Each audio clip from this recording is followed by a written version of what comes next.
Bom, boa noite a todos. Meu nome é Jéssica Soares Vieira. Como requisito para obtenção de título de biólogo, venho por meio deste apresentar o trabalho de conclusão de curso intitulado Avaliação do potencial mutagênico do extrato de Morinda citrofolia por meio do teste para detecção de mutação e recombinação somática em Drosophila melanogaster. O trabalho até então apresentado foi conduzido sob orientação do professor mestre Cássio Rezende Moraes. Morinda citrofolia é conhecida no âmbito popular como nome. É uma planta de aspecto arbustivo nativa do sudeste da Ásia e cultivada na América do Sul e Central. A sua utilização no cunho popular se deve às propriedades fitoterápicas proporcionadas pelo extrato aquoso do mesmo.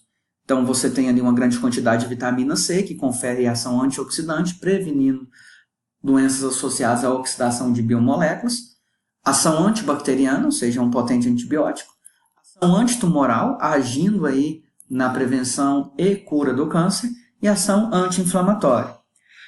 Também há relatos que o noni pode causar efeitos negativos ao que diz respeito àquele organismo que o consumiu. Então, o efeito genotóxico, que é um forte promotor de instalação de células neoplásicas, já foram relatados por alguns autores, e também efeitos associados a lesões no fígado.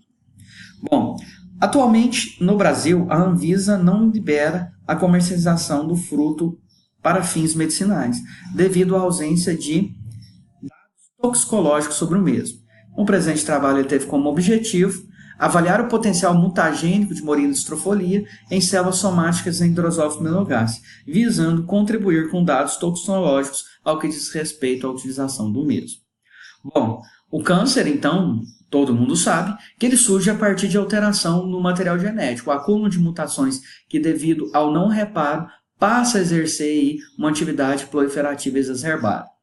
É caracterizado pelo crescimento desordenado de células e, devido aí à grande quantidade de câncer existentes e o comportamento desigual dos mesmos, torna-se difícil tratar o mesmo. Essas causas do câncer ela pode ser de cunho espontâneo ou induzido. A diferença é que, quando as causas são de natureza espontânea, são resultantes de erros naturais no organismo, como erros na maquinária de replicação, falhas no mecanismo de reparo do DNA ou uma predisposição genética, haja visto que alguns alelos mutantes eles facilitam a propagação ou de causas induzidas, devido à exposição a agentes físicos, químicos ou biológicos. Um raio-x entra em físico, a radiação ultravioleta, químicos, aí, os alimentos contendo resíduos de pesticidas que já foram demonstrados em grande parte causando alteração genética, e componentes biológicos, como por exemplo enzimas que podem aí, oxidar algumas biomoléculas, levando ao aumento de espécies reativas de oxigênio. Bom, para avaliar o efeito mutagênico de noni, foi utilizado o teste de mutação e recombinação somática em Drosophila melanogaster, o teste SMART. O teste que ele foi desenvolvido por Graf e Virgler em 1984 e aprimorado por Graf e Van Schaik em 1992. O teste SMART fundamenta-se na análise de fenótipo pelos das moscas. Então, visivelmente em microscopia, eu consigo diferenciar o que é um pelo selvagem, ou seja, sem alteração, e o que é um pelo mutante, aquele que sofreu alteração. É utilizado 3 linhagens de mosca: linhagem Multipling-Hair, linhagem Flair e linhagem ORR. A linhagem Multipling-Hair ela apresenta um marcador MWH no cromossomo 3 e é mantida em homozigose recessivo, MWH. Quando nessa condição nós vamos visualizar pelos múltiplos, que difere de um fenótipo selvagem, um pelo por célula. A linhagem Flair ela possui o marcador Flair em uma região mais próxima do centrômero quando comparado ao Multipling-Hair. Quando expresso em uma célula Flair, nós observamos aí fenótipo de pelos que se assemelham ao espinho de roseira ou chama de velas, o que difere, mais uma vez, do fenótipo selvagem. A linhagem ORR apresenta o mesmo marcador da linhagem Flair, então Flair e o balançador cromossomo. Só que aliado a isso nós temos o cromossomo 1 e 2, a expressão constitutiva de genes que codificam enzimas do complexo citocromo P450, especificamente CYP6A2. Então, o que vai diferir é que essa linhagem vai permitir verificar se após a metabolização o noni ele passa a ter atividade mutagênica, já que já foi descrito também na literatura que os componentes nonis eles são metabolizados no fígado por complexo citocromo P450. Muito bem. Será feito, então, foi feito 2 cruzamentos, né? O cruzamento entre machos Multipling-Hair e fêmeas Virgin-Flare, e aí nós temos o cruzamento padrão, né? Para detectar se none é mutagênico. Devido à segregação cromossômica, é gerado 2 prole MH, que é a transheterozigoto marcado, devido à heterozigose para os 2 marcadores, e nós temos a prole BH, que é a heterozigoto balanceado, já visto que nós temos a heterozigose apenas para um marcador. Então, se acontece uma mutação aqui, nós vamos observar pelos flare. Se acontece uma mutação aqui, nós vamos visualizar pelos Multipling Hair. Se acontece nos dois, nós visualizamos manchas gêmeas caracterizadas pelos 2 tipos de pelos. O cruzamento HB, o que diferencia é que, além de eu utilizar fêmeas virgens flare, eu utilizo o ARR. Então, ele vai detectar se após a metabolização ou none, os componentes do none exercem atividade mutagênica. Quando o material em método de obtenção do suco foi feito pelo macerado, triturado e após peneirado, foi extraído o suco 100% natural. As concentrações usadas no MARS foram de 50, 25, 12,5 e 6,25%. Essas concentrações elas foram selecionadas mediante de ensaio prévio de sobrevivência, né? Então, como vocês vão ver, a concentração 100% natural do none foi tóxico para drosófilo, então ela não foi incluída nas análises. Foi utilizado como controle negativo água, né? E como controle positivo uretano na concentração de 10 milimolar, na qual já é descrito como sendo um potente agente mutagênico. Bom, foi feito o cruzamento ST e o cruzamento HB. O cruzamento foi feito em meio à base de banana durante 24 horas.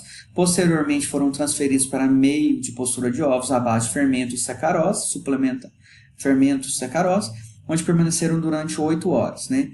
Decorridos 72 horas, larvas de terceiro estágio foram coletadas com auxílio de peneira de malha fina e submetida ao tratamento crônico. Então, nós temos aqui nos vaios 1,5 gramas de purê de batata, hidratado com as concentrações de none, né? Por exemplo, 50% de none colocado aqui. As larvas de terceiro estágio foram transferidas para o vai e decorrido aí 48 horas e o processo de metamorfose, foi feita a fixação de moscas e a retirada de asas. As asas foram montadas em lâminas com solução de Fowler e analisadas em microscopia óptica com resolução de 40 vezes. Bom, aqui nós temos resultados de sobrevivência, né? Como observado no cruzamento padrão, antes de metabolização, os componentes none apresentaram um efeito tóxico apenas na concentração de 100%. Né? Então, foi utilizado aí para o SMART as demais concentrações subletais. O mesmo foi observado no cruzamento HB, apenas na maior concentração testada foi observado o efeito tóxico. Então, none tem ação inseticida a 100%. Bom, aqui nós temos o diagnóstico, né, do teste SMART. Então, foram analisados 40 moscas, os grupos tratados com none, controle positivo, uretana 10 milimolar, e o controle negativo, água ultra pura. Então, nós temos aqui a quantificação de manchas simples pequenas, caracterizadas por 1 a 2 células mutantes, as manchas simples grandes, caracterizadas por manchas com mais de 2 células mutantes, manchas gêmeas, onde nós temos pelos Multipling Hair e Flare, e aqui nós temos diagnóstico total. Então, basicamente, 3 diagnósticos são possíveis, né? Negativo, quando não há diferença do controle negativo, e aí o composto não é mutagênico. Positivo, quando há a diferença, então ele é mutagênico. Inconclusivo, quando não se sabe exatamente, a partir do momento que não há diferença, né? Quando analisado, então, a frequência total de manchas mutantes, nenhuma das concentrações de none foi capaz de causar mutações que fossem maiores, né, do que o controle negativo, demonstrando claramente a ausência de efeito mutagênico, né? O controle positivo respondeu muito bem ao teste, a partir do momento que ele causou aí, efeitos mutagênicos em todas as classes de manchas analisadas, totalizando 127 mutações. No cruzamento HB, após metabolizado, também não foi observado evento mutagênico, partindo da premissa que todos os resultados apresentaram ausência de diferença quando comparado ao controle negativo. Mais uma vez, a fidelidade do controle positivo, né, o uretano, um agente mutagênico, onde ele diagnosticou, onde ele induziu 679 mutações no total de manchas. Né? Então, bem mais do que o cruzamento ST, o que mostra claramente que as linhagens estão funcionando. Após a metabolização, uretano, que antes tinha 127 manchas mutantes, agora 679 manchas mutantes induzidas pelo mesmo. Os resultados, então, eles são concordantes com a literatura, né, onde alguns trabalhos demonstraram a ausência de efeitos mutagênicos, né, tanto em Drosophila melanogaster quanto em outros organismos modelos, como ratos e bactérias. Né? Então, o trabalho ele conclui, né, os resultados permitem concluir que nessas condições experimentais, neste organismo modelo e nessas concentrações, o extrato aquoso de Morinda citrofolia não apresenta ação mutagênica. A continuação dos estudos toxicológicos ao que diz respeito ao NONI serão apresentados por Amanda, né, e através da análise de efeitos carcinogênicos, e por Guilherme aí nessa nossa apresentação, a qual ele verificou a atividade antimutagênica do mesmo. Uma boa noite a todos e muito obrigado.